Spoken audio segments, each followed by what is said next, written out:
Watch. Oh, there we go. I see you. All right, we're all live, and let's see how many people we get live with us. You got all your cards ready? Yeah, I mean, I got the big guns, and then I got my. Because it's funny how you organize your collection. You can do alphabetical. You can do players, which I have. Then I got Hall of Famers, but this box I have pretty much by year and card manufacturer. So it's easy to find. It's easy to brummage. You know what? But to answer a question, I don't want to give anything away. But when I say these names, you're going to know. Because as soon as I hung up, David Justice, right? And I had another one. David Justice, and what was the other one? Shoot. I just had it on the tip of my tongue, but it's going to come back to me later. All right. So I'm going to welcome the few that are on already. Hey, Rick, I see Rick is on already. Hey.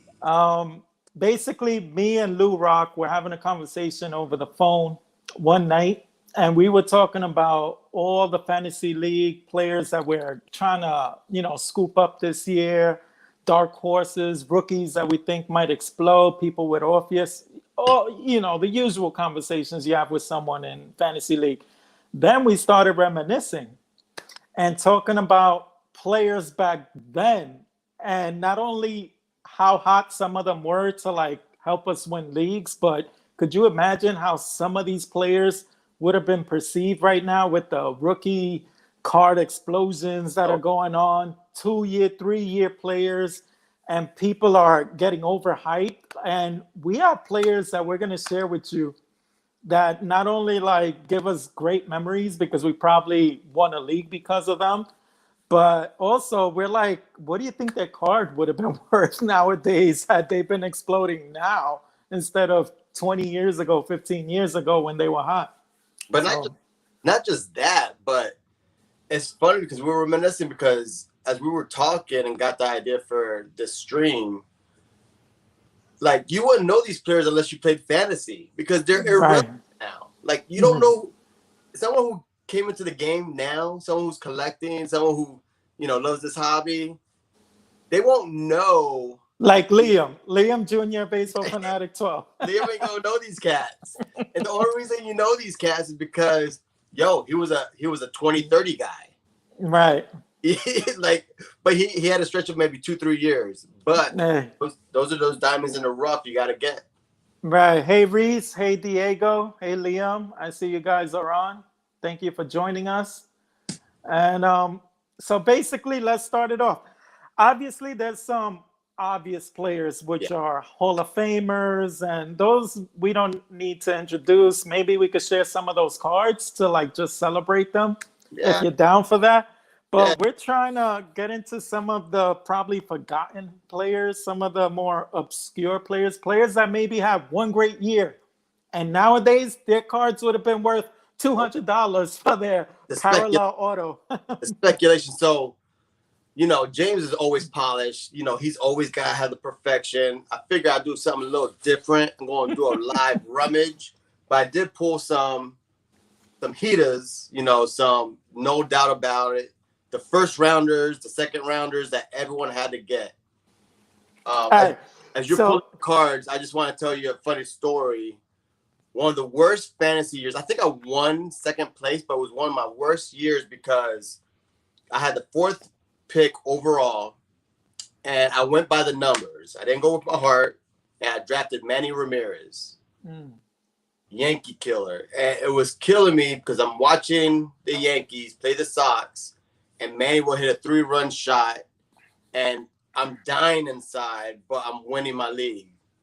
And ever since then, and this was maybe 15 years ago. Ever since then, I've never drafted Manny Ramirez. In the first 10 rounds. In the first 10 rounds, I refuse. I to. I don't care. All my Red Sox buddies, they know if I have the second, third pick. Yeah, Eric. Yeah, when Mookie was the number 1 overall, because I do American League and National League. So it's a little different, split, but same concept. So Mookie in the American League, you have Trout, and pretty much Mookie Betts. And if I'm sitting at 2 or 3 and you wanted Mookie, you knew you were going to get him. Right. I wasn't drafting him. I refused. It was the worst fantasy league year of all time. Hated it. Never going to do it again. All right. So I'm going to share with you somebody. You're on the subject of hating somebody after drafting them. I'm going to look for someone that after I drafted this mofo, he was the man. In second base, all right, I just found him. I got a huge stack, by the way. So rummaging is going to be like key here. Oh, yeah, I got organization skills, OCD style. So this man right here, Brett Boone. Yeah. Oh, my God. If you drafted this guy first round, you were having the man at second base. Yeah. And I happened to draft him the year he got hurt. Couldn't get healthy the whole year. Basically pulled a Trout on me last year, where he gave me like 1 or 2 months of like superstar play, and he was my first round pick. This guy obliterated my season. Brett mother effing Boone. Yeah. Oh my Lord. Now, but if you had him, you were the man any other year. I always try to get Boone in the second round. I always went for that heavy hitter, no doubt about it, because you got to remember, late 90s, early 2000s, you had people like Sammy, Mcdowell. They're crushing 50, 60 home runs. So those were the guys I was getting. I had to get the power. But I tried to do the little sneaky plays on the second and third round. And, of course, you had to get Boone because Boone, in the National League, the equivalent was Jeff Kent, who's a Hall of Famer. I don't care what anyone says. You look at his numbers at second base, right. No one touches it. But, Brett Boone was knocking in 35 home runs at second base. That's incredible. You got to draft him. Look, in my rummage, look who I found. Someone who was a killer and straight power, Gary Sheffield. This is 2003. What team is that? This is when he was with the Braves. With the Braves. Oh, my God. There goes for Adam.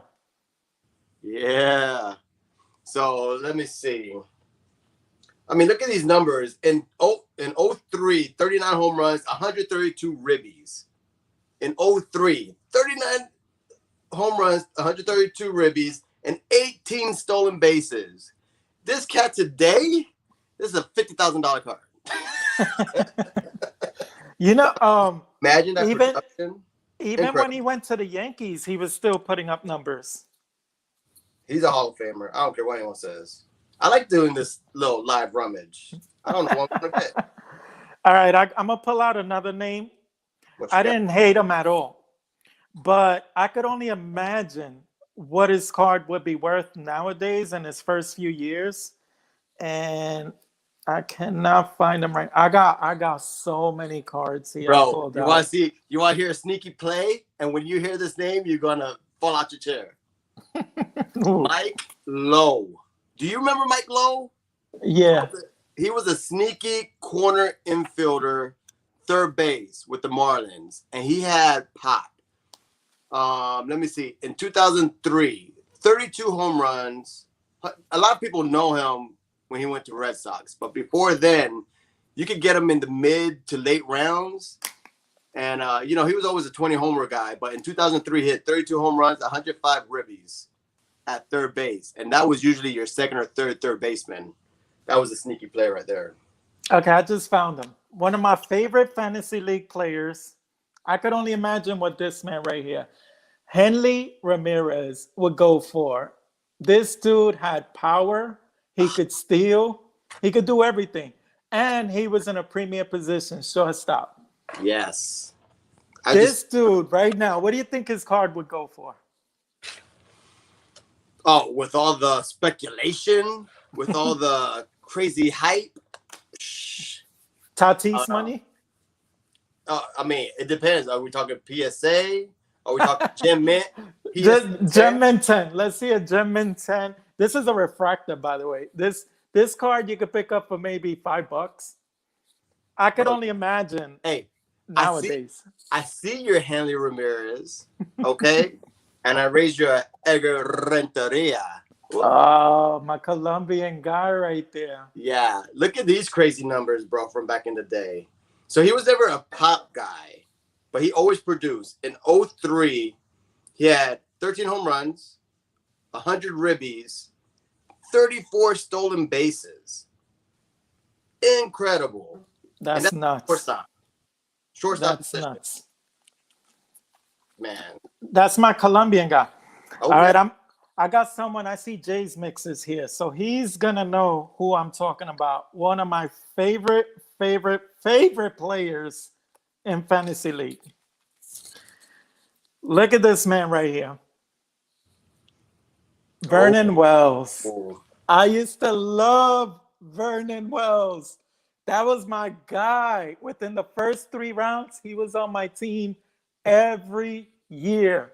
I loved Vernon Wells. Drafted him early. He was good. I never took him that early. I used to love him. Love him. Right in front of this guy.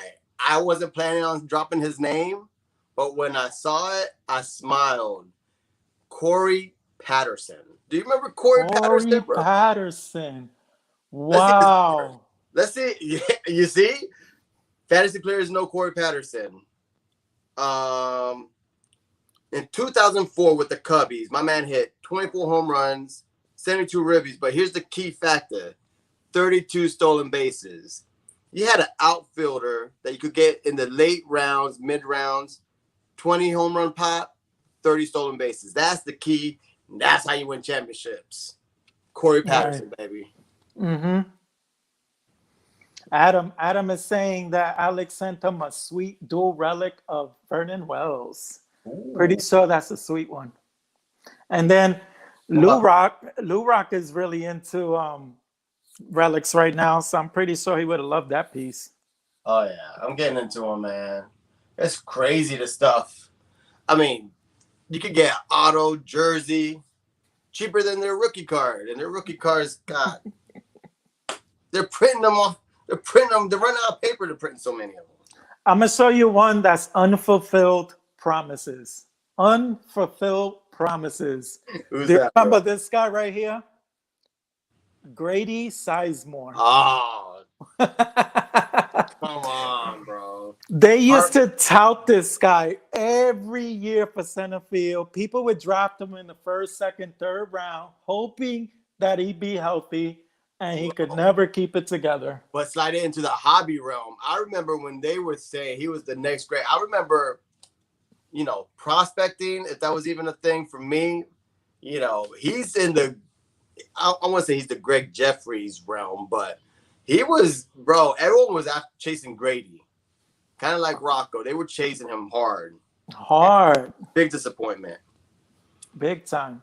Hey, when this unknown popped into the scene back in the day, look what his numbers were in 2005. Miggy Cabrera. 2005. He hit 33 home runs, 116 ribbies, 323 batting average, bro. This is his 05 card, or 04 card, but golly, so sick. Marlins, Miguel Cabrera was the man. Oh my God. That was first round material. Once, he came onto the scene, young kid, third baseman on top of it, the hot corner. It was, bro. He was never going to be sneaky after that. But when you got him his rookie year, unknown, it was a wrap. All right, I got another one for you. What you got? Who I used to love. And I made sure I always drafted this guy if I could. I only got one card of his. I thought I pulled out more. But it's this man right here. Carlos Lee. Oh, Caballo. This guy was like 40 home run potential every season, year in, year out. Carlos Lee was the man. The man. I could only imagine him out now, like what his card would be worth with that 40 home run pop every year. They will be comparing him to like a Jordan Alvarez. Back in Houston, Alvarez, Minute Maid Park. Eloy Jimenez, that type of player, right? Oh, yeah. You want to hear a blast from the past? Oh. Maglio Ordonez. I got him. I got him in my stack. Damn, you beat me to it. Bro, Maglio was a monster, bro. I'm just looking. In 02, 38 home runs, 135 ribbies. 03, 29 home runs, 99 ribbies. Then he got banged up. That's probably when I drafted him. But I remember when he went to Detroit, he came back with 24 home runs, 104 ribbies. He was always a sleeper, man. I loved it. There was nothing wrong with Maglio. All right, I'm going to tell you one that was a beast. A beast. I got a few cards. I got a few beasts right here, bro. This one should make some of these filthy Red Sox fanatics happy. All right, there you go. Ma Garcia Para. Overrated. This guy. But, I mean, come on. You could not go wrong with this guy in the second round, first round. Like, Nomar filled up the stat sheets. Oh, my Lord. I'm going to hit you up with so many. Oh, this is like a blast from the past, bro. And speaking of, so let's go a little pitching route. Felix Hernandez, the king. King Felix. At W's. You knew that when you drafted the king. And that's why, his Hall of Fame campaign is going to be so tough. But his ERA is almost like a Jacob deGrom-like. And he had a 4-year stretch where he was unhittable. Mm. And Felix Hernandez. Where's his card? Oh, I'm sorry. Let's see that card. Right here. 2007 Upper Deck. And it's just a shame because if he was with any team that produced runs, like a dang, even the Rangers, the Yankees. If he was a Yankee or a Red Sox, he'd be in the Hall of Fame already. Oh man, but King Felix with his King's card, I got his prospect card. Let me show you mine, the one I pulled out. Yeah, I'm trying to keep it to the era, 99 and up. Well, whatever I saw pulled out, if it was a name that brought back good memories. All right, I got. Let me see. Hey, how about this cat, Nick Swisher? Nick Swisher. He was a sneaky pick. You want to hear these numbers in 05? 35 home runs, 95 ribbies. In 05, when he came onto the scene, 21 home runs, 74 ribbies. He was the man. And when he went to that's another name for your other thing, for your other project, Nick Swisher. He had some pop. I thought when he came to the Yankees, he was all right. It wasn't a big disappointment, but I expected more from him. Ooh, right. D-Train. Diego's like, where's that Adrian Beltre? We haven't gotten to that one yet. We can hit you with we can hit you up with a Bobby Abreu. Bobby Abreu on your fantasy team? Mm-hmm. This is with the Yankees, but when he was with the Phillies. I got him with the Phillies in my stack. Unbelievable. Yeah, I'm just sorting right here. I was going to show you this guy right here, Jose Reyes. This guy. Beat me to it, bro. A shortstop to get 20-20, possibly 30-30, and still bat 300, 320-ish. Bro. This guy was the man. Him and David Wright, two Mets you could not go wrong with. Let me see if I can find it. Well, it wasn't just David Wright. You forget Carlos Beltran when he was with the Mets. Oh, my God. Those guys were phenomenal. And now I can't find it with my live rummage. We got too many cards here. Oh, I know. I'm all over the place. And I have this beautifully organized. And right. But Reyes was like, I want to say he had a 70 stolen base season one year. He was the man with the stolen bases. Yeah, forget the 20 to 30. He was winning the category by himself. All right, so since we were doing pitching, I'm going to show you two pitchers that you sometimes wonder who would you draft first. Okay. And they were a duo. But this duo, Mark Pryor for the Cubs or Kerry Woods You couldn't go wrong with any one of those two. I had a buddy draft him back to back. He had the snake, and he drafted Wood and Pryor back to back one year. And you couldn't go wrong with either or. No, but he was crying by midseason when Pryor was hurt, or because that's the risk. I mean, that's all the Cubbies had, and they pitched deep when they could, but they wore down by the end of the season. So okay, Raider Nation 75 is asking, if you drafted a catcher, who was the go-to guy? Well, I pulled out a few, but I'll let you answer this one. Okay. I was going to say Joe Maurer. You know, when he first came on the scene, I mean, when it comes to catcher in real baseball, the priority is defense. Right. You know what I'm saying? But when you had a Joe Maurer and he was hitting 300 plus and producing ribbies, he was never a big power guy. But you took that at your catcher position. You took the 300 average. You took the 100 ribbies, and he had sneaky speed. You know who else had sneaky speed at catcher? Jason Kendall. I knew you were gonna say it.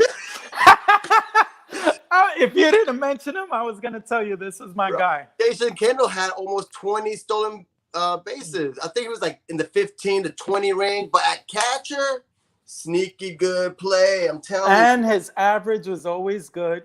Always decent, yeah. And to get speed from catcher was such a premium. Big time premium. Icing on the cake, bro. Big time. I used to love Jason Kendall. And you could get him like in the 20th round. Always. Be your second catcher. I'm like, you kidding me? You're going to give me 20 stolen bases for my catching position? My second? I'm like, all day, baby. I used to love him. Yeah, all right. Jose Reyes. It was dope. And I got distracted. I can't find it now. All right, let's go to closer position. Oh, shoot. You hit me first. You got to jog the juices, just like the Jason Kendall. K-Rod. Oh. This guy. 40 to 50 save possibility from this guy. I see your K-Rod. I raised you Lima time. Jose Lima, bro, was a monster. And he always did the Lima time. Lima time. I saw him when I was shuffling earlier, but oh my gosh, Lima time was the real deal. Oh, here's a nice one that you will remember. Rafael Furcal. Ooh. Oh my God, that's a good card too. Wow. Yeah, I love that card. Shot. He was always a stolen base guy. Let me see here. He had a little pop. I think in 03 right here, 15 ribbies, 60 ribbies, 15 home runs, but the key was the stolen bases. His rookie year, he had 40 stolen bases. He always averaged 25 after that. Yeah. Good play. I'll tell you someone I drafted for stolen bases. And this guy, I got him here stealing bases, Sean Figgins. This guy 1 year killed it for me. Hey, this guy right here, when we were talking, and I can't remember who dropped his name first, but this was what sparked the conversation for this live stream, because who the hell knows Sean Figgins? And when I told you this little tidbit, I'm like, the reason Sean Figgins was key was because he had third base eligibility. He had like 5 eligibilities. Oh my gosh, he was like David Eckstein or like David, the utility knife. How about this guy, Darren Erstad? This guy was money, and he had a lot of positions. Bro, you want to win your league? You draft this guy in the mid rounds, Juan Pierre. Oh, you beat me to it. Rockies, Juan Pierre, man. Rockies, Juan Pierre. 60 stolen bases in his sleep. You know what's so funny? I needed power. I had Juan Pierre, and I had like a few steals guys. And I remember he was still a little bit new to the league. But at the time, he had like 40 or 50 stolen bases almost at the trade deadline. So there was someone in my league. I offer up Juan Pierre because he needed a steal guy, and I needed power. So I tell him, how about I give you Juan Pierre? And he goes, Pierre? I don't want to draft a no man named Pierre. Get the hell out of here with your trade. Oh my God, that had me dying. It had everybody dying laughing because he judged him by Pierre. You see my boy Don, the Misfits need a fantasy league. I might be into that one. Oh, I see Mike. Mike is in the house. Yeah, he's loving that Joe Maurer power. All right, let me sift through my cards, and I'm gonna pull out another one. I'm gonna get on the Hall of Fame spiel, but Andrew Jones with the 10 straight Gold Gloves. I know his average is 250, but 400 plus home runs. I mean, look at, and when you got him on your fantasy team, you were ecstatic. 05, 41 home runs, 129 ribbies. Oh, no, I'm reading it wrong. I need my cheaters on. 05, he had 51 home runs, 128 ribbies. In 06, he had 41 home runs, 129 ribbies. After that, he's always averaged 30 home runs, but so underrated. The thing with Andrew Jones, Mr. I can't spell my name right, when he fell off the table. Like, there was no gradual. There was no, let me dip my toe in. It was like from 40 home runs to he can't even stay on the roster. That's right. And that's how people remember his legacy, which is sad. Right. They remember the Yankees, Andrew Jones, not the Braves. No. The Dodgers, Andrew Jones. All right. I'm going to ask you a question. Out of these three pitchers, which was your main pick? All right. Tim Hudson. Okay. He was on my list. Mark Mulder, Barry Zito. I like Zito with the hook from the 12 to 6. He just always seemed to me the hardest to hit. Yeah. His ERA was always low 3s. And his strikeouts weren't as high as the others, but for some reason, Barry Zito was always my guy. Yeah. Yeah, I liked him. Another guy I liked was the Freak, Tim Lincecum. Oh man. Those 3 years he had, oh my Lord. You can compare him to like Johan Santana, where he was so phenomenal in such a little span. You know, King Felix I had in there, Johan Santana, the Freak. It's like Roy Halladay. Yeah. Well, Roy Halladay was a beast. He had I'm just talking about guys in like a 4-year span where they were unhittable, and they're not, I mean, if they had maybe 3 more years, they'd be in the Hall of Fame. But I don't think Lincecum's going to get in there. No. Santana's not going to get in there. I mean, it's just a shame. Doesn't Santana have 2 Cy Youngs? He might. I can't remember offhand. I know he has a Triple Crown, but I can't remember how many Cy Youngs he has. That's way too short. And, you know, I mean, when Sandy has a short career and these guys are even half of that, it's hard to argue. They were just brilliant. They burned out too quick, if that makes sense. They just burned out way too quick. You know, when we were talking about catchers with speed, you know what's another one that had good speed? Toby Hall? Russell Martin. He was overrated. He could steal bases, 20 stolen bases every year. 20 stolen bases, you could count on it. And another Dodger I used to love, very underrated, was this guy, Andre Ethier. This guy was good average every year. I used to love Andre Ethier.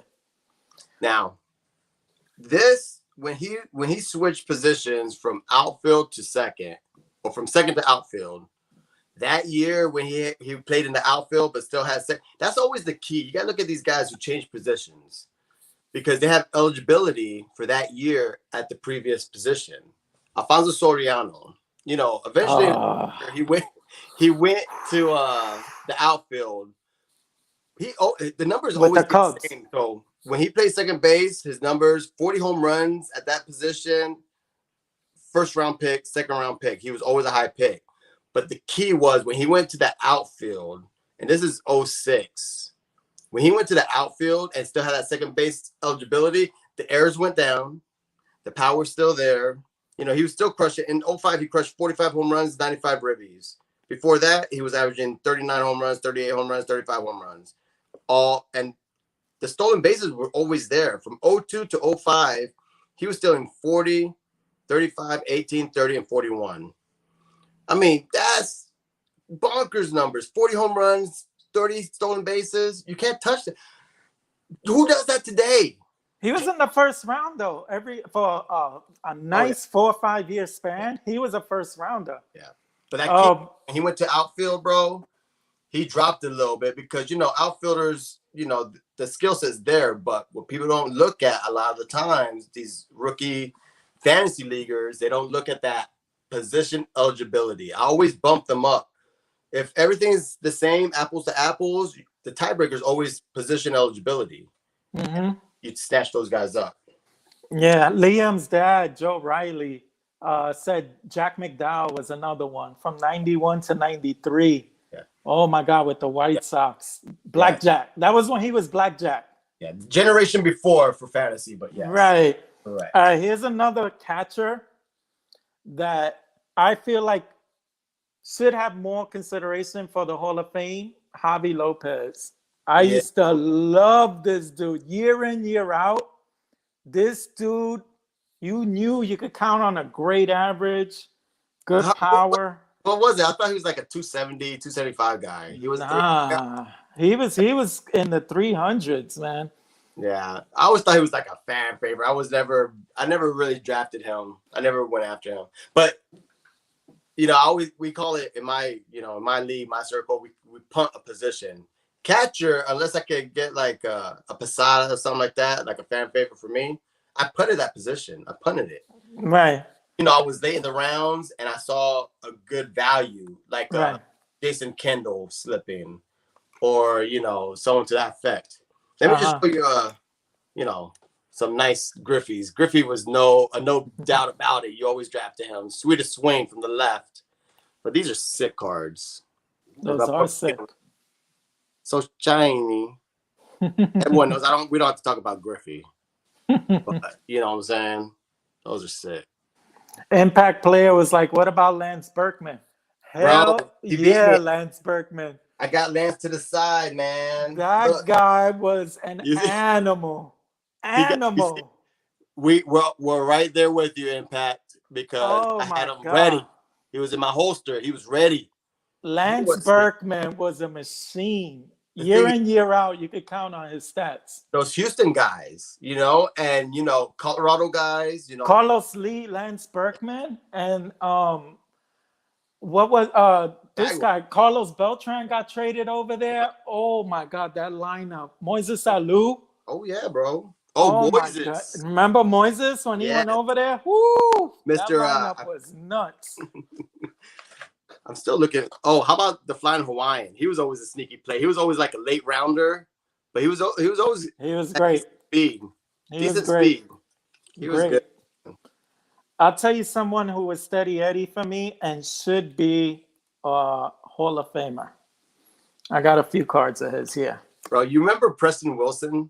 Carlos Delgado, I think, should be a Hall of Famer. And fantasy league-wise, this guy put it up every year. Where did Carlos end up? He was north of 400, wasn't he? He was like 480, somewhere around there. Yeah. He was just short of 500. Yeah, he's a stud, man. I got to look more. That'd be a good Latino Hall of Fame conversation.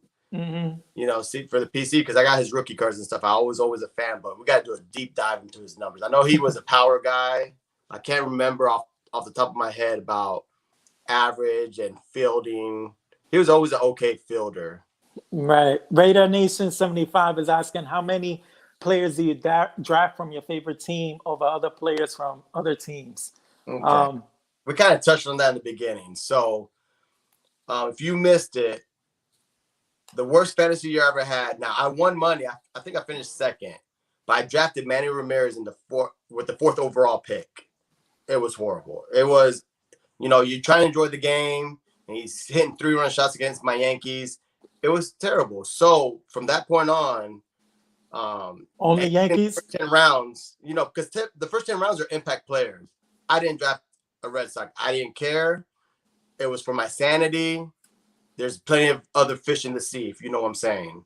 Now, one of my favorite years, and probably had the worst year, I think I finished like out of the money, but the year I drafted A-Rod with my number 1 pick, I drafted A-Rod. I think I was 2 overall, drafted A-Rod, and on the turn, I drafted Jason Giambi. I had A-Rod and Jason Giambi. Of course, Giambi gets hurt. But I remember I left that dang draft room high as a kite. And that was the first year I ever had. But I was entertained. And it's like I tell my wife, I pay for entertainment. You know, it's not gambling. I'm paying for the entertainment. You know, I'm watching my guys. I'm watching the stats, which I'm going to do anyways. And it's fun at the end of the day because I get card money if everything pans out, you know? Right. As high as a kite, I was flying in the first round. If I could always draft this guy. Oh, come on, bro.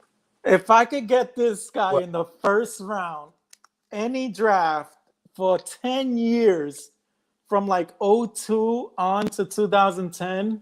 I got so many cards out. I was flying high as a kite. I didn't care. You could keep your A-Rod. You could keep whoever you wanted. As long as I got this guy in the first round, I was flying high as a kite because he was the man. You know who I enjoy? Because like I said, I drafted American League and National League. So when I was in the National League, this guy was always very, very good to me. You know, very, very good to me. Just like, amor, ahí mismo. Sammy Sosa with the Shockwave Onyx. I mean, this cat should be a Hall of Famer. It saddens me. I think he fell off the ballot. I don't think that's 5%. I think he fell off, but correct me if I'm wrong, but only guy with 60 home runs 3 separate times. Yep. Daddy. Yep. Always with that swag, you know, with the little leap after he crushed it. Leap. Always did a little 360 or something. And I even, you know what I'm saying? Here's another one. This one's sick. Little shininess. Oh, that one's nice. Man, what's that, Onyx? Yeah, I had a big thing for Onyx back in the day. I think this is 2002, 2003. But I got it written down right here. You know, Onyx, man, they had some great, and it's an upper deck product, so that's why I was big on it. There's another. This nice. You know, with Shohei, the hype that Shohei's getting now because he's doing something that nobody's doing other than like Babe Ruth. Yep. But he's doing it simultaneously, which kudos to him. Like nobody's done that. But someone who could have been Shohei before him, Rick Ankiel. Remember Rick Ankiel? Well, he had the whole mental yips. You know, it's very rare to see the psychological mindset because he had one bad game where he threw like 4 or 5 wild pitches and they hit the net. It was Now, the only person I could compare him to, because at least Rick came back and had a nice little major league career. He started hitting 25 home runs every year. But you know who was worse than him? Was Chuck Knobloch. Oh, forget that. Knobloch was a Gold Glover and could not figure it out. Like he had one bad game and could not come back from it. He was so bad they threw him back in the outfield. Right. You know what I'm saying? Rick Ankiel, it plagues me to think how great he was for like 2 years, it seemed like, pitching-wise. Uh-huh. Then he lost it, but then he reinvented himself. Yes. And was a really good outfielder. Not great, but 25 home runs is nothing to sneeze at. Oh, no. That was tremendous. That's one of the biggest feats, because, I mean, you go from pitcher, and like they say, it's not a lie. The hardest thing to do is hit a fastball. And, you know, he came back and did well, and he had a cannon from the outfield. I mean, it makes sense. He was a dang pitcher. Right. Hey, you want to hear a name from the past? Preston Wilson. Wow. And, you know, he was sneaky good. He had that 25 home run pop, always was in the 85 to 90 RBI range, but you could get him late. He never lived up to the hype. That's why they hyped him up to be like Griffey. Yes. But, I mean, fantasy-wise, when you're north of 25 home runs, always getting 30, that was good enough for me. Right. I got somebody that helped me win quite a few fantasy years with closers, and that is this man. 50 saves, Eric Gagne. Oh my God, that year. What was the record? He hit 70 plus saves. He won the Cy Young that year. That was amazing. They started doubting whether Mariano was the best pitcher after he put up that performance. But you talk about someone who burned quick. Gagne had maybe 2-3 years. No, it was more than that. It was about like 4 years. Not elite status. I think not on 50 save status, but 50 saves he had like 2 or 3. I guess Jesse could tell us more, but I think he had like 4 really good years. It wasn't like just flamed out. No, I get you. He didn't have the long career. No, that 70 plus. I want to say it was 70 saves. Right? I think it was like 56. I can't remember. It was a lot though. It was like every win was a save by him. Gagne's Cy Young year. Eric Gagne. Let me type that in. I'm sure someone in the chat. Pay attention to the chat. I'm thinking Jesse's gonna beat us to it. I just want to see that year he got that monster. Baseball Reference. Dun, dun, dun. It was something stupid. I was like, oh my gosh. Jesse says I'm right on. I guess I was right. Oh, so that's not that impressive. I thought he had 70. No, but if you got 40 plus saves, that was a lot. And then when he eclipsed 50, that was like a big number. Yeah, 2003 he had 55. 55. Yeah, so I wasn't far off. So he had 52, 55, 45. After that, it was a wrap. All right, I'm gonna give you one right now, catcher wise. Beast year. Never lived up to it afterwards. Ooh.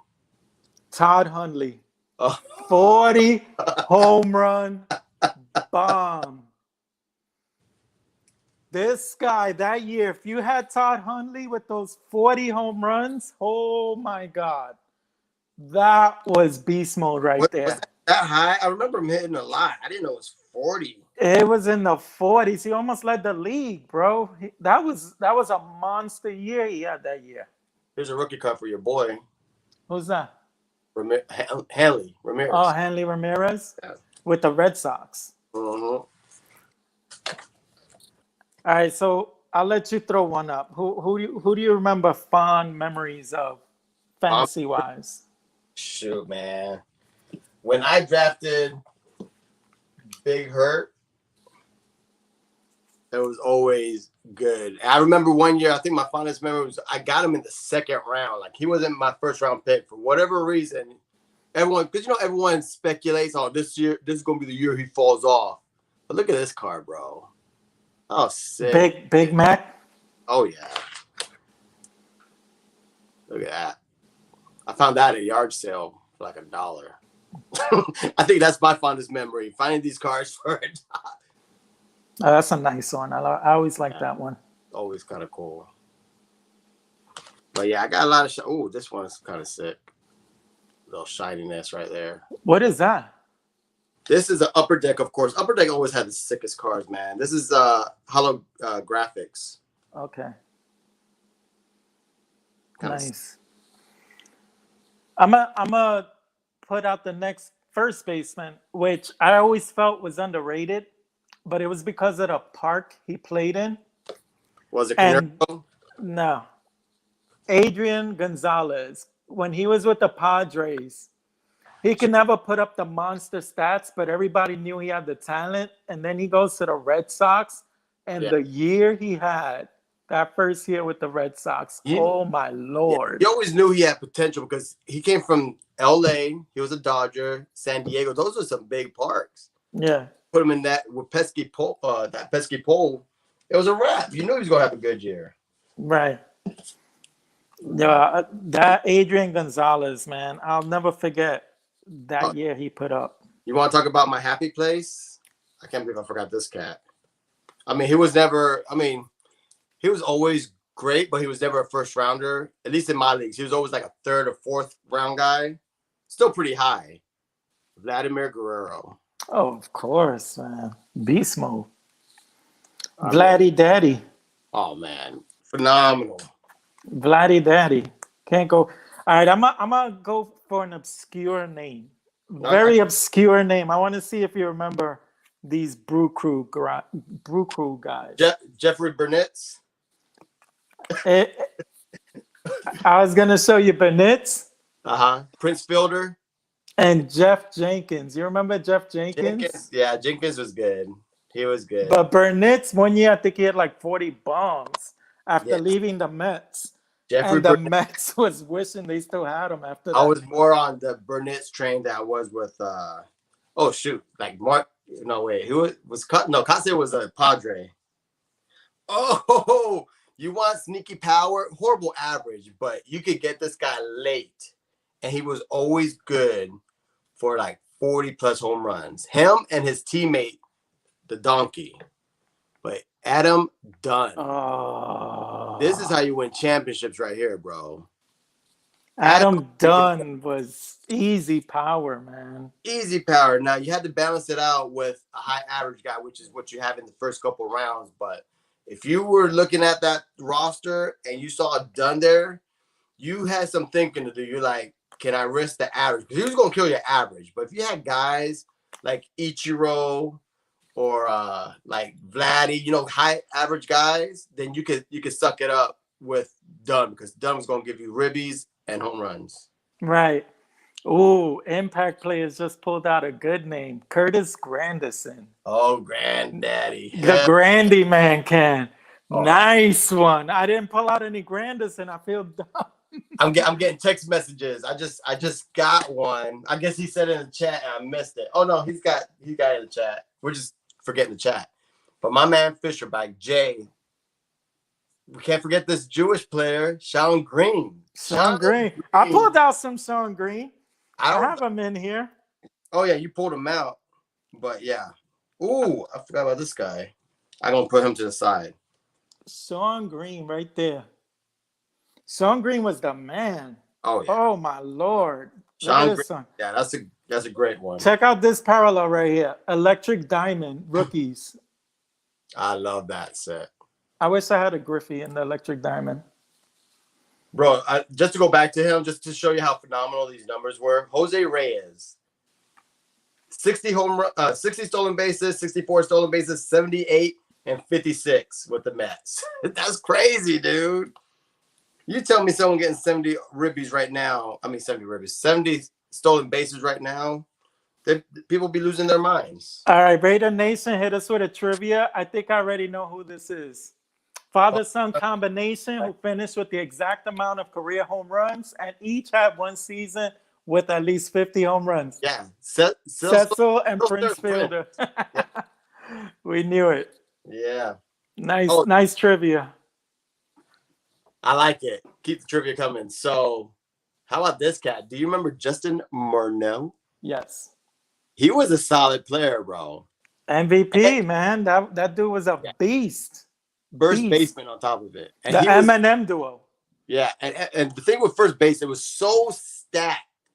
This guy was probably like the 7th or 8th first baseman off the board.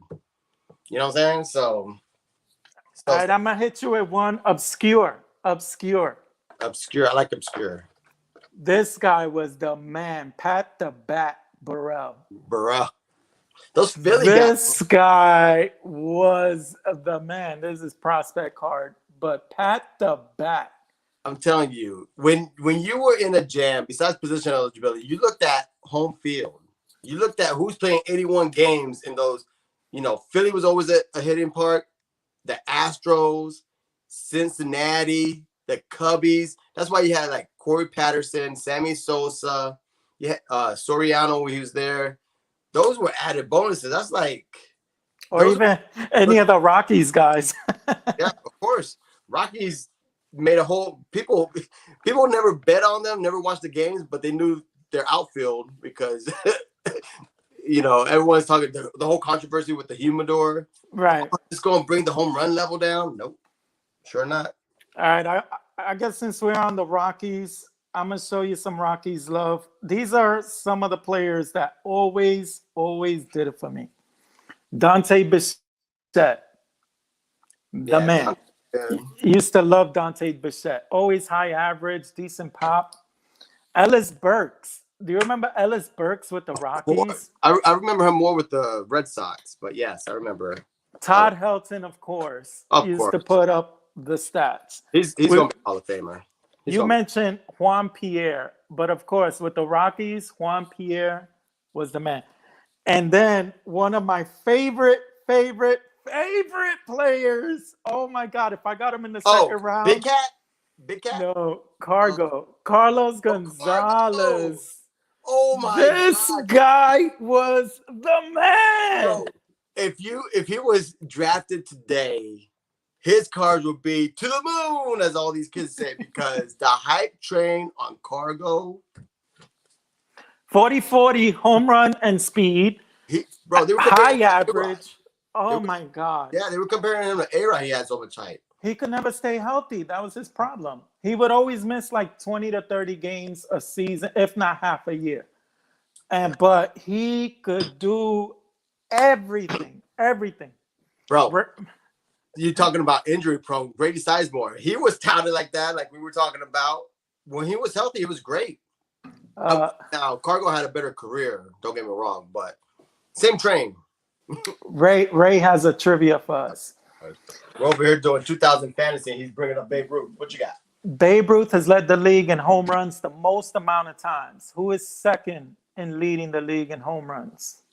Barry Bonds, I'd say. Sammy got those 360 home run seasons. I'm going to go with Sammy. Sammy? I would go with Barry Bonds, but I don't know. Ray, put it in. I don't know what the answer is, but plug in the answer. I'm going to go with Sammy. Yeah, we talked about Bobby Abreu, didn't we? Did we talk about Bobby? Yeah, we talked about Bobby. Well, you mentioned him. I don't think you shared any cards of his. Oh, no. My bad. Because you're talking about these players, and I'm remembering these rosters that we constructed, with the Sean Figgins. I even had Craig Counsell, but just because he was a utility knife. He was never great, but he was always going to get you like 15 to 20 stolen bases, batting like this. Like he looked like he was choking himself. Damn, Craig Counsell. The answer was Mike Schmidt. The home run. We should have known.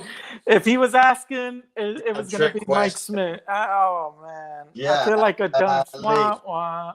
He even has the damn icon. He's like, here's the answer, fellas. Golly. All right, I'm going to give you. I knew that. Golly. I'm going to give you a couple Royals guys that I used to love drafting. Johnny Damon? There you go. Bro, this is my wheelhouse, homie. Come on, Mike Sweeney. This is what. It's so funny because James is like, all right, stop talking because this could be great for the line. I'm like, bro, this is what we do. We just talk, homie. Mike Sweeney was such a professional hitter. Yes. You can't go wrong when you draft. I got one more that's not as good as Mike Sweeney, but was pretty decent. Who got? Billy Butler. You remember Billy Butler? Yes. Wasn't great average-wise, but cheap pop. Cheap pop, but from the Royals, if you were going to draft someone like that, that's who you go for. And those Royals always draft. Speaking of, when you're looking at players, you look at their home field advantage. Hank Blaylock. Do you remember Hank Blaylock? Bro, Hank Blaylock won me a league one year. I don't want to talk about Hank Blaylock. That guy killed me one year when he tanked, man. Oh, that guy gives me nightmares, Hank Blaylock. I think I drafted him after the year you had him. I think I drafted him like in the second or third round. Oh. And he oh my God, Hank Blaylock. Why you drafted him so high? Third base was a deep position, bro. I can't remember exactly when I drafted him. I might be exaggerating, but all I remember was he pissed me the hell off because it was like, dude, where are you? Like, I drafted you it was high. I remember it was enough to piss me off. You know who killed me one year? Because I was trying, you try to, when you defend your championship, you always try to find the sneaky plays. And I drafted Willie Moe late. Willie Moe Pena. Do you remember that? Yeah. They called him the Mo Vaughn 2.0. Yeah, well, he killed me. Willie Moe, man. All right. Oh my God. Jason just whipped out the name right there. Jason Dan Ugla. Woo! And middle infielder too. He bounced around a little bit. Low average, but man, he could hit home runs. He could pop, bro. But low average. Position. He was like, if you drafted Joey Gallo now, that's what he was, Dan Ugla. Yes, I would say that, but at a better position because he was a middle infielder. Wasn't he like second base? Yeah. All right, I got a name for you. What you got, bro? He was a really good player. Brian Giles for the Pirates. You remember Brian Giles? Of course. He was good, man. He had like a 3-year span that he was. Yeah, I was gonna say he had a little stint. He wasn't phenomenal for fantasy wise though. Those Pirates, those Royals, even the Brewers on some occasions, they dropped because unless you had the baseball pack, people didn't really follow him. People didn't know him, but fantasy guys know him. I'm holding this guy up, Jeff Conine. Jeff Conine, oh my Lord. He was like the only Marlin to draft back in those days. Yeah, till Miguel came on the scene. Right. Mike Lowe, I'm telling you, when he was early on, when he went to the Red Sox, it was over. Everyone knew who he was. But when he was on there, man, that was a beautiful pickup. I was like, pat myself on the back. All right, I got you one from the White Sox. Let's see if you remember this guy. Tell me if you remember Carlos Quinton. Oh, yeah, bro. He was good. Hey, baby. Solid. He was good. He was a good combination of a lot of things. Decent hitter, decent pop, decent speed. He wasn't phenomenal in everything. Right. Those are the guys you need. Right. He was that guy that in the 10th, 15th round, if you ended up with him, you did good. Oh, yes. Right. Jason Giambi was my guy, though. It seems like I always drafted him the year you shouldn't have drafted him. But right.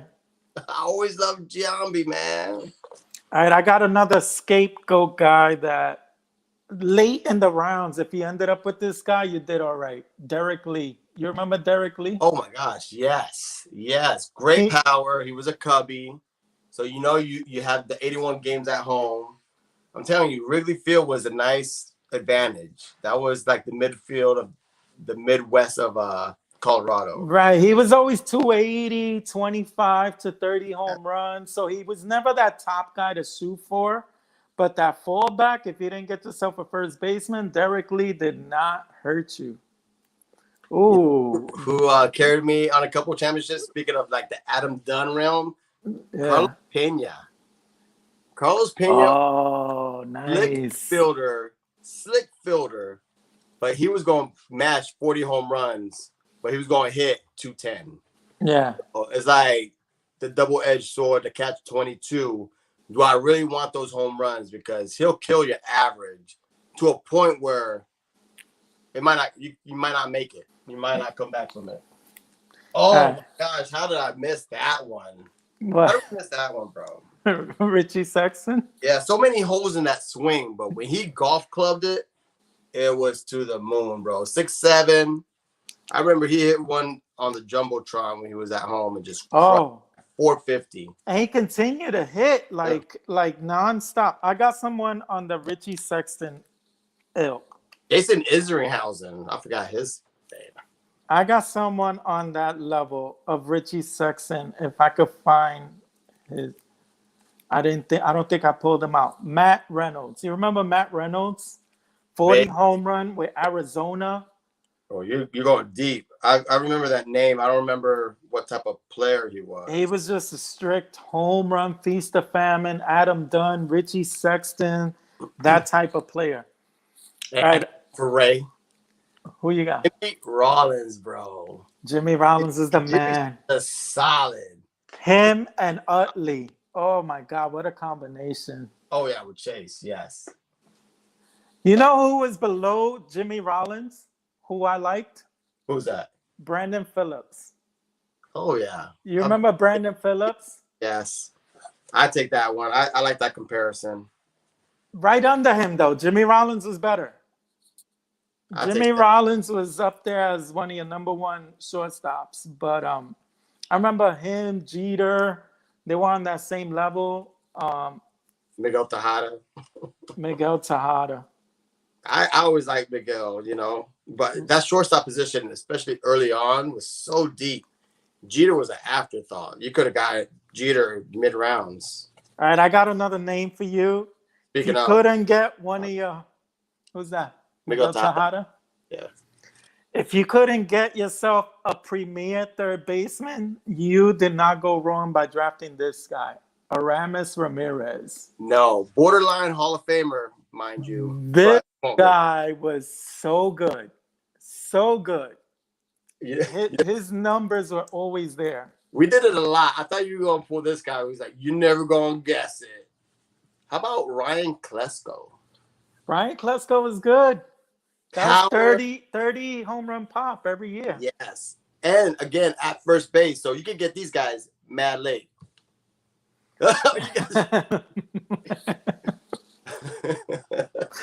No, John, it's just we're talking fantasy baseball.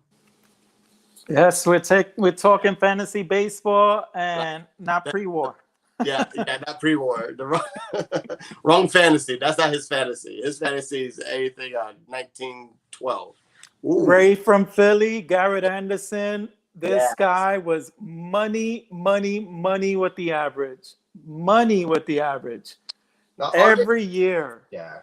RJ collects. Klesko was a bust compared to his hype. Yeah, he had a lot of hype. But when it comes to fantasy now, you got to remember the fantasy spin. I mean, in 01 with the Padres, he hit 30 home runs, 113 RBIs, and 23 stolen bases at first base. In 2000, he hit 26 home runs, 92 ribbies, 23 stolen bases again. He was good. Yeah, that's phenomenal. He always averaged 25 home runs.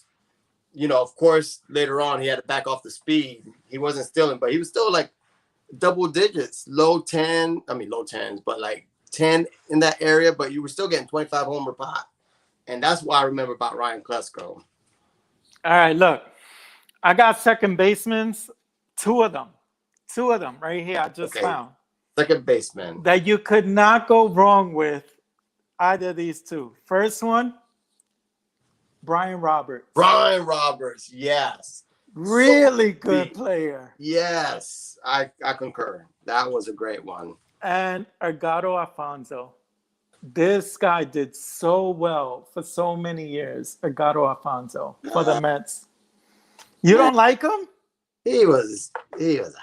Oh, man. I was never big on him. I was not. I ain't gonna lie to you. I'm not. You drafted Soriano, Utley, all those guys before. Brett Boone, but you could not go wrong if you had Alfonzo on your team.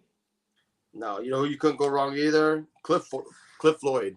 Cliff Floyd was a beast, and I like finding these mid guys. These mid guys you can get super late because everyone knows about. Frank Thomas. Look at this Frank Thomas. Sick. Biorhythm. Onyx again. I mean, everyone knows to draft him in the first round. But what they don't know is in round 10, you get this sneaky play, and you're good for 20 to 30 home runs. I'm telling you, man. All right, I got a name for you Oh. that you cannot go wrong with in the later rounds. Always bats you 300 or above. Doug Mankiewicz. No, Sean Casey. You remember Sean Casey? Oh, yeah. Cincinnati Red. Sean Casey, 320-ish around there every year. Great hitter. Casey were always my guys. Sean Casey was the man. Now, you want to talk about I can't stand this guy. I don't care. I just don't like him. But Luis Gonzalez. You know why I don't like him. I mean, a guy who hits 50-plus home runs and then he gets a bloop single. Mariano's arch nemesis. Oh, my gosh. Can't stand him. But fantasy-wise, you can always get him late. And he always had decent pop. Always good. You can always depend on him. But, man, I cannot stand that guy. Hate him. You know who I used to love later in the draft? and always I knew I was gonna get 25 home runs. Uh-oh. My man didn't pay his bill. I guess I'm on by myself. Am I? My wife knows Gonzalez. Oh, that's nice. All right, let's go. Let's go to the chat. I don't want to talk cards without my buddy. Think Blue talking about when he was with the Cubbies, John. Ooh, Ray from Philly. Vinny Castilla. Phenomenal third baseman. Great pop. And again, he's got that Rocky effect, the Rocky factor. So that's excellent one. Like, I'm telling you, you guys, the old school guys playing fantasy baseball, Brian Roberts was a good pick. That was a great one. Aramis played for my Pirates. You know, John's always got to go to his dang Pirates. You overhyped him. Aramis Ramirez, he was a good, solid player, man, especially fantasy-wise. Dang, bro. Sorry about that. Yeah, you got to pay your bill, homie. It seems like every live stream, something happens to my phone. I think it's because my phone is like 3 years old and I refuse to buy a new one. Yeah, that's baseball card money, bro. All right, so I was gonna bring up the last guy, Hideki Matsui, 25 home run from Godzilla. Godzilla, man. Always get him in the 10 to 15 round, and I knew I could count on 280, 25. Love me some Hideki Matsui. Middle of that lineup too. Yes. He was always like 4 or 5. He was solid, bro. Right. Godzilla, his autographs are, I mean, he's never going to be a Hall of Famer, but his autos are expensive and tough to get. Reese asked if we mentioned Derrick Lee. Yeah, with the Cubs, I brought him up already. You know, late round guy that'll help you win some good ass years. All right, so I got one here. What you got? That late round pitcher, always steady for you, Carlos Zambrano. You remember him? Yeah, I passed his card just now.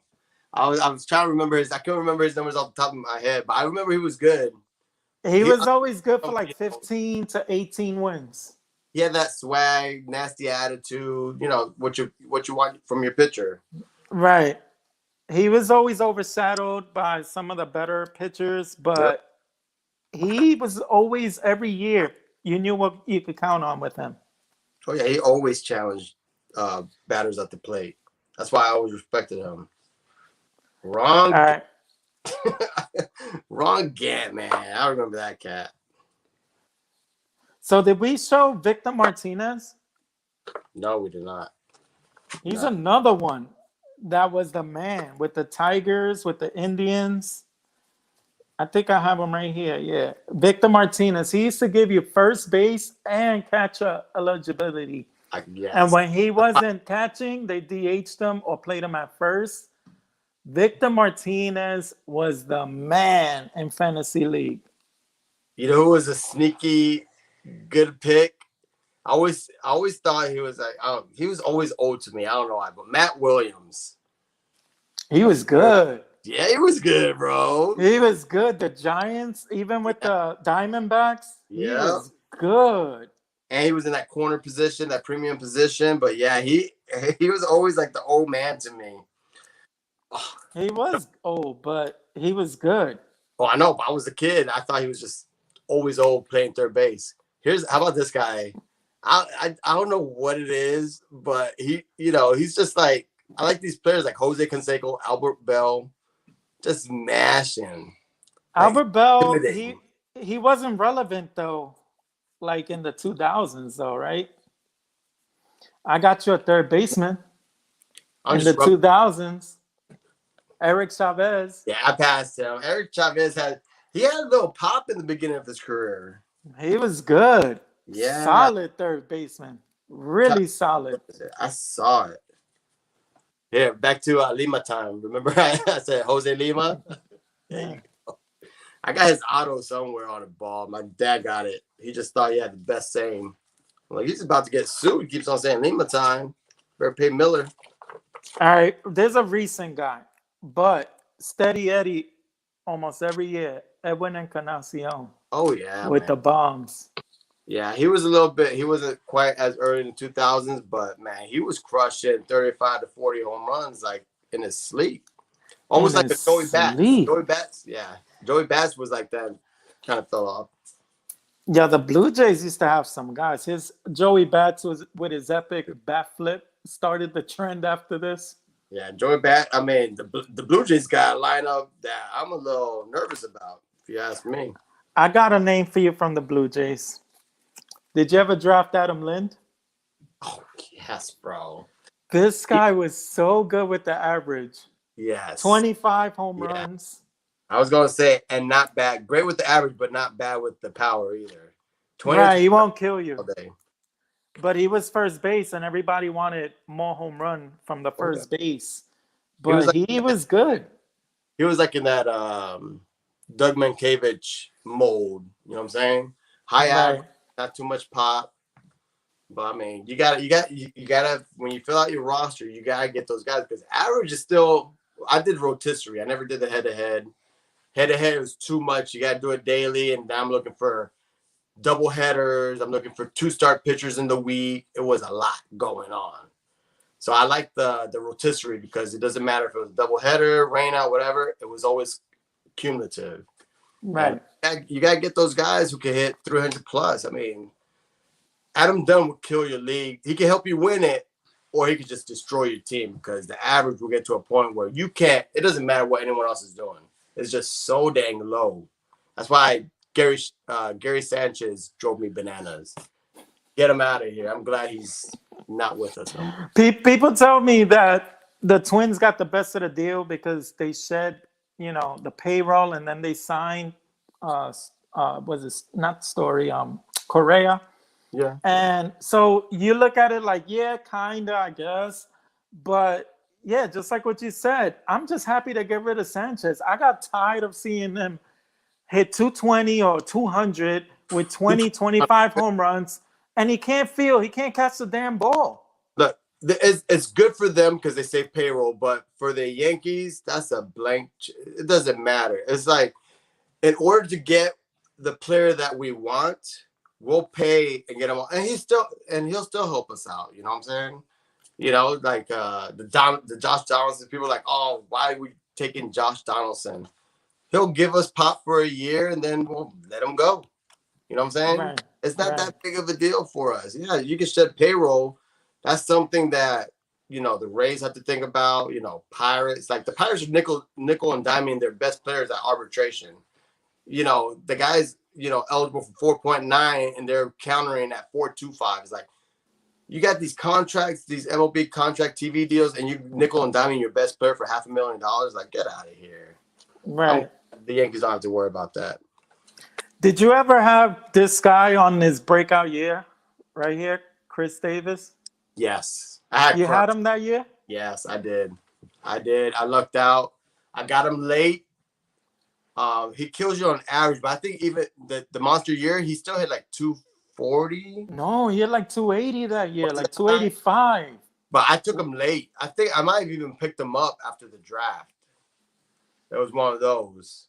But that guy Camden's a beautiful park.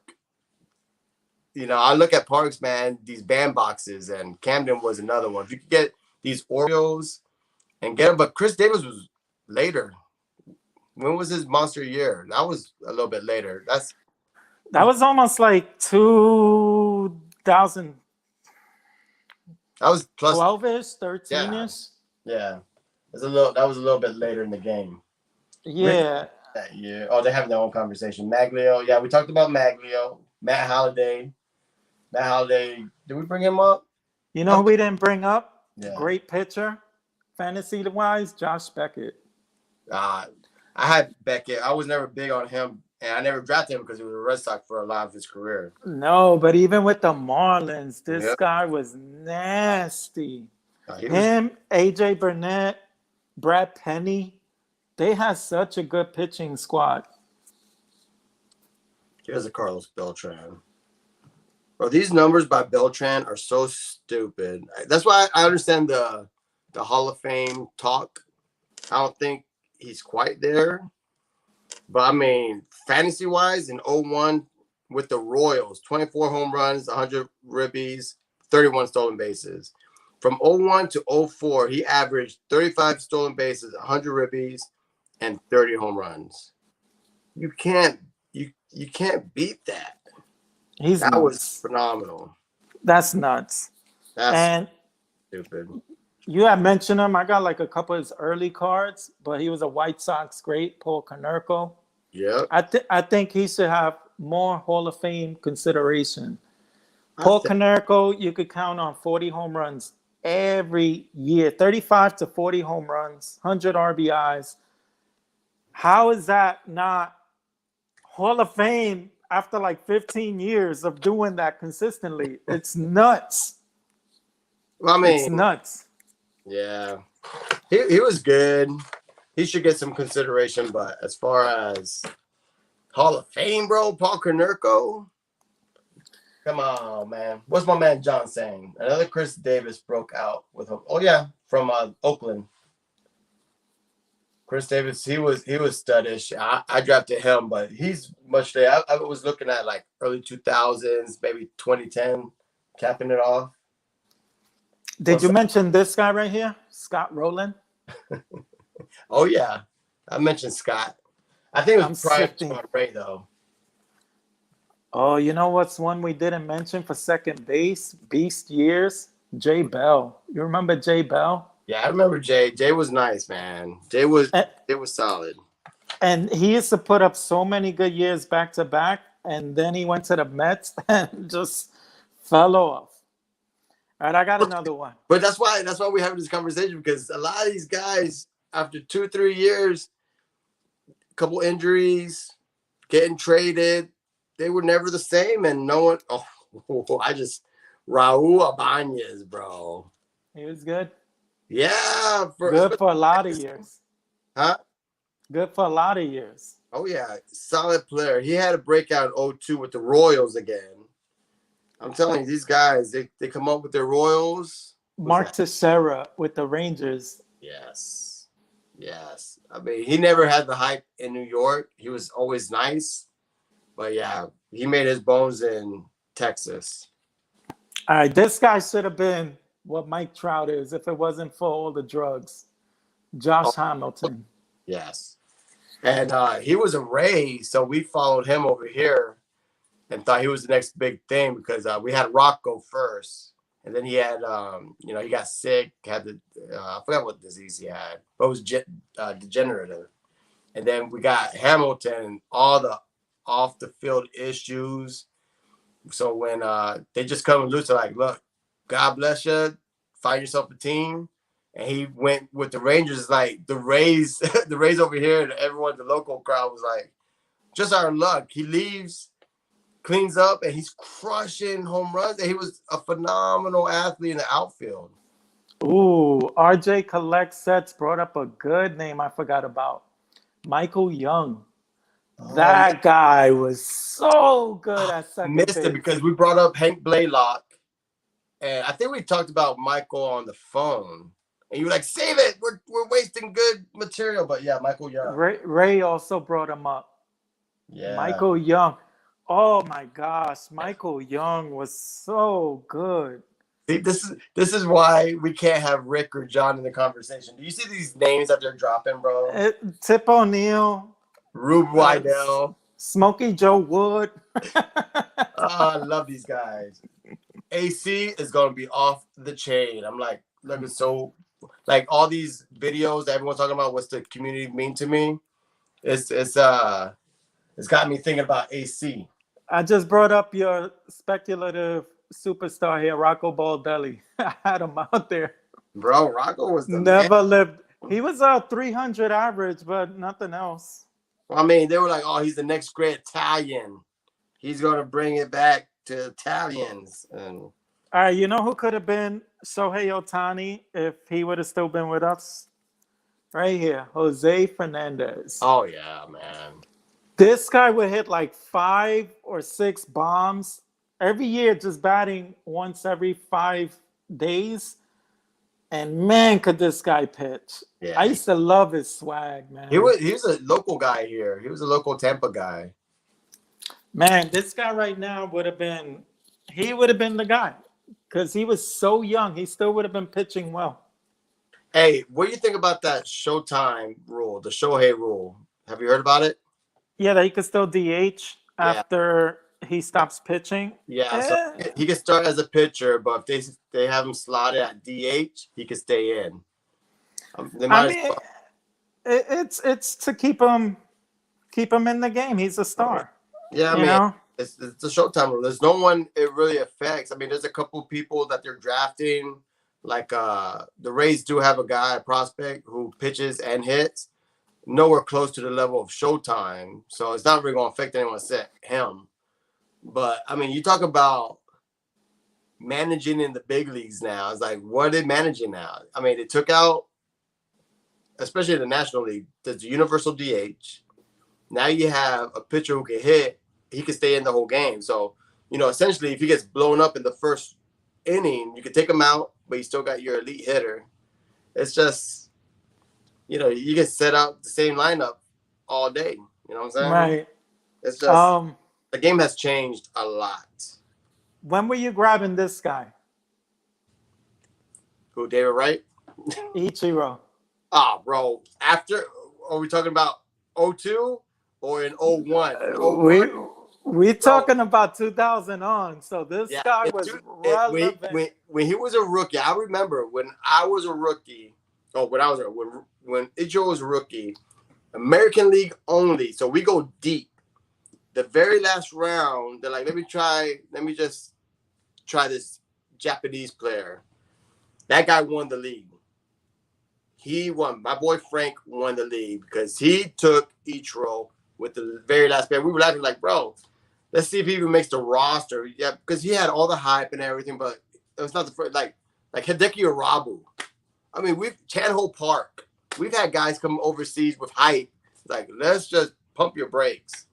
And he took Ichiro with the last pick. I think Pujols went undrafted in the National League only. And we knew about him, but yeah, he drafted Ichiro and won the league. Because, I mean, with that, the stolen bases and the average alone, those are premium categories. I mean, you can find cheap home runs. You can find, you can find guys who hit 3 and 4, but to hit 300 at such a high clip and the stolen bases was phenomenal. That was a great year for him. Another trivia by Raider Nation 75. Since 1980, only one player has played in a major league game at the age of 18. Who is he? Ooh, this might be a trick question. Juan Soto. No. When did Juan Soto come up at 18? When did Andrew Jones come? Wasn't he like super young? No, because Griffey was like 19. Andrew Jones is a good guess. Yeah, I'm trying to think out the box because I don't think it'd be something like obvious like with Griffey. Harper, I know started early also. I don't know why Andrew Jones is jumping out at me. I remember he was a teenager when he came onto the scene. Okay, so he said not Soto. He said not Soto. How about Jones? I'm thinking Andrew. Oh, it could have been Harper. I remember Harper came up Harper was possibly at 19. I don't think it will be I don't think it was Mangini says A-Rod. I don't think it was Franco. Nope, not Jones. Not Jones. Bob Feller. No, not A-Rod. I don't think it was A-Rod. No, he said it was A-Rod? Yeah, Raider Nation. Oh, wow. A-Rod. Get out of here. I would have never thought it was A-Rod. Okay, I knew he was young, but golly, 18. He was a baby. Wow. That was a good one. That was Raider a good Nation one. Bringing the hits. Ooh. We got to put Raider Nation on the panel. Heck yeah. Give that boy a rant. Mangini had the answer. He was like, "You guys doubt me?" Yeah, he had the answer. I did. Mangini knows all. Can't doubt him. He needs to change his name to the Swami. Yeah. The Swami collection.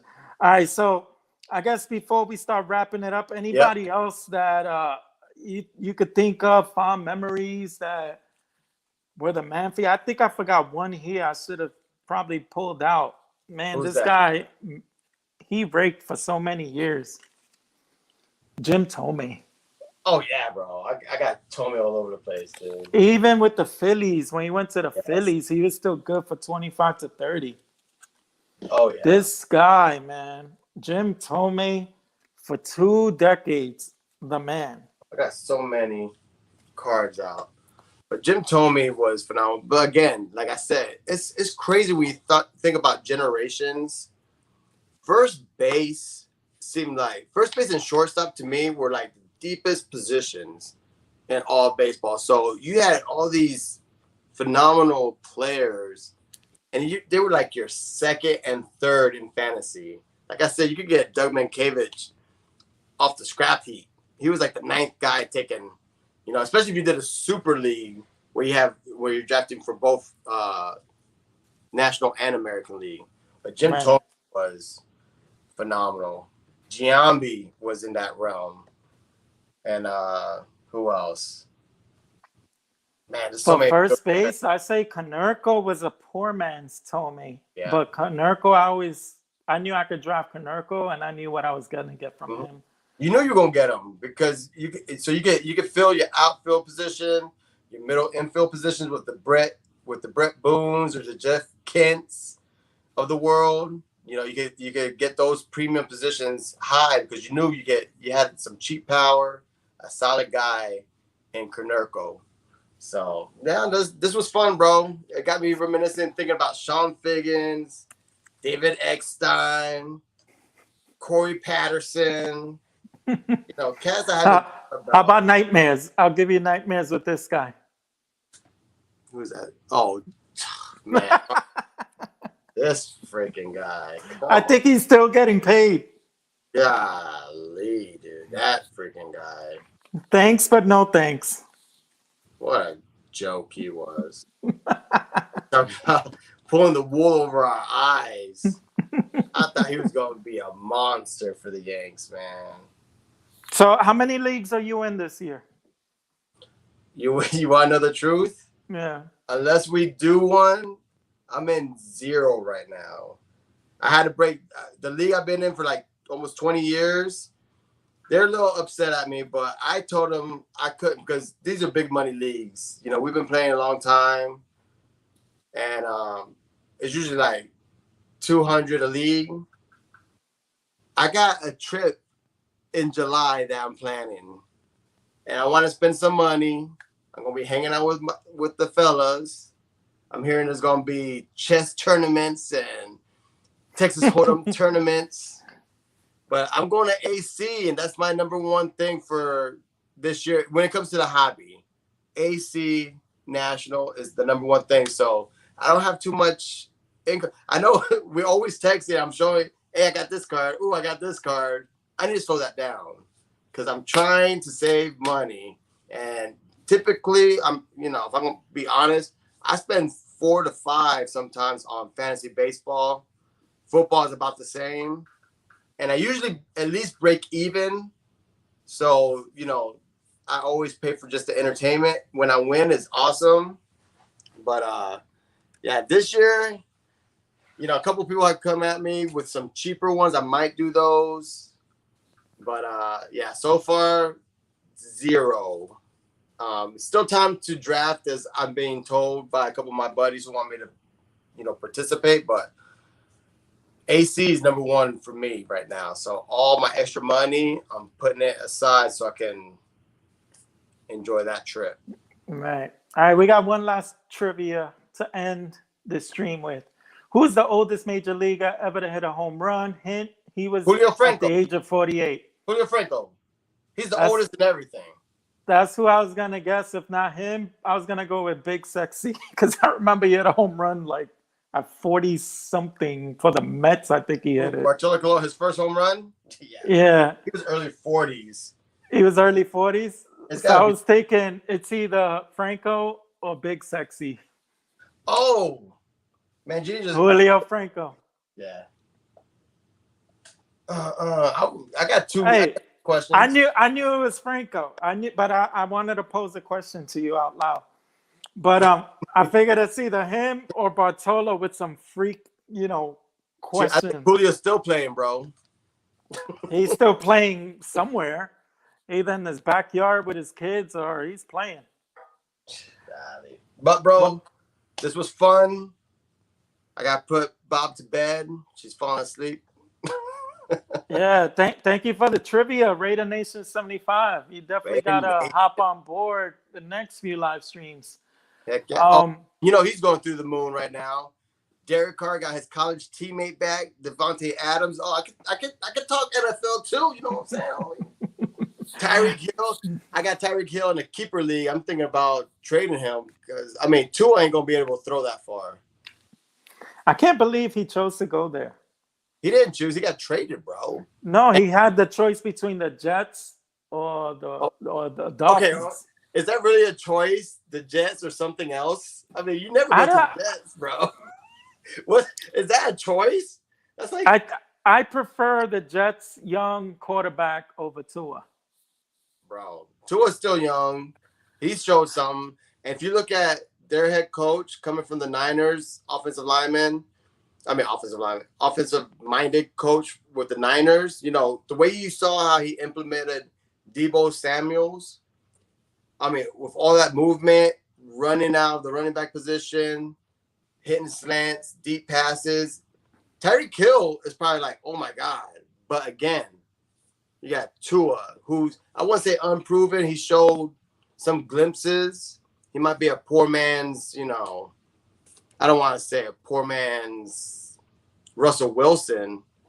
I don't think he has the arm strength yet. But, he's got some mobility. They might move him around the pocket. But Tyreek Hill should be looking at his shots. But what fell through, the Chiefs offered him a beautiful deal. He was going to be paid as one of the highest wide receivers of all time. And then Devontae Adams got traded and signed that extension. He said, I want Devontae Adams' money. And they're like, all right, you can go get that money somewhere else. And and that's exactly what happened. Right? You know who must be pissed?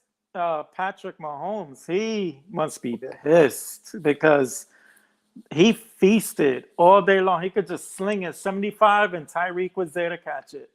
Juju's on that count. They got Juju Smith and John could probably attest. Juju's more into his TikTok. Him and Mahomes' brother would probably be all TikToking it up. But Tyreek Hill, you could just throw it up. He was almost like a Randy Moss type. Randy Moss is still, of my generation. I don't want to get started with John. Well, Dante Culpepper, just threw it up. He just threw it up within a 3-foot radius. That catch radius of Moss was probably like 8 feet and was making Dante look good. That's why he went to the dang Dolphins. And we already know what happened. Dante was nothing without Randy, but everywhere Randy went, he was still Randy Moss. Right. How do we start talking about football? Well, we got off kilter here. Anyway, we're going to finish this off as baseball. We were talking fantasy league. We're going to wish everyone good luck with their drafts this week, next week. Oh, my gosh. Jim Edmonds. Jim Edmonds. No, I mentioned Jim Edmonds. I mentioned him. Yeah, I mentioned Jim Edmonds. That's my guy. Maybe my rum and coke is getting to me. I'm starting to forget. But Jim Edmonds was a stud. I don't remember Jim Edmonds you mentioned. Yeah, no, anywho, listen, I'm going to wish everyone good luck with their fantasy drafts. I have 2 this weekend, 1 the following weekend. And I don't know. I'll be your phone a friend. You can call me, bro. You can call me anytime. I'll be out with family over the weekend, but I'll have my phone ready. It was nice reminiscing with you. It's always good talking baseball, brother. All right, man. Peace out. Peace. Thank you for joining us. Bye. Go Yankees. Go Yankees.